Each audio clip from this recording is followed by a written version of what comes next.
నమస్కారం, నా పేరు doctor Srikanth Battini, consultant nephrologist మరియు kidney transplant physician, KIMS hospital Gachibowli, Hyderabad. ఇవాళ హై బ్లడ్ ప్రెషర్ గురించి తెలుసుకుందామండి.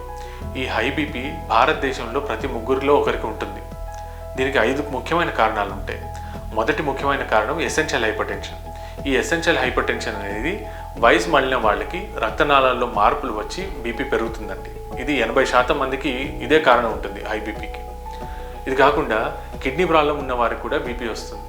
ఎవరికైనా చిన్న వయసులో కనుక బీపీ వస్తే, ప్రత్యేకించి 30 సంవత్సరాలు లేదా అంతకంటే తక్కువ వయసులో కిడ్నీ ప్రాబ్లం ఉందేమో ఖచ్చితంగా చెక్ చేసుకోవాలి. ఈ రెండు కాకుండా హార్మోన్ల సమతుల్యం మిస్ అయినప్పుడు కూడా బీపీ పెరుగుతుంది. హార్మోన్ల సమతుల్యం అంటే థైరాయిడ్ ప్రాబ్లం వల్ల కానీ, ఒక్కోసారి కిడ్నీ పైన ఉండే అడ్రినల్ గ్లాండ్, ఈ అడ్రినల్ గ్లాండ్లో కొన్ని హార్మోన్లు ఉత్పత్తి అవుతాయి, వాటి సమతుల్యం మిస్ అయినా కూడా బీపీ పెరగచ్చు. ఈ 3 కాకుండా ఊబకాయం అనేది చాలా ముఖ్యమైన కారణం అండి బీపీ పెరగడానికి. ఈ కాలంలో వయసుతో నిమిత్తం లేకుండా ఊబకాయం చాలా మందికి ఉంటుంది, ఒబేసిటీ చాలా ఎక్కువగా ఉంటుంది. ఈ 4 కారణాలు కాకుండా చివరి కామన్ కారణం డ్రగ్స్, అంటే మందులు. మనం తెలుసో తెలియకో నొప్పి మందులు వాడుతూ ఉంటాం. కొందరు నొప్పికి స్టీరాయిడ్ కూడా వాడుతూ ఉంటారు. ముక్కు దిబ్బడికి వాడే మందులు ఉంటాయి, డీకంజెస్టెంట్స్ అంటారు. ఈ మందుల వల్ల కూడా బీపీ పెరగచ్చు.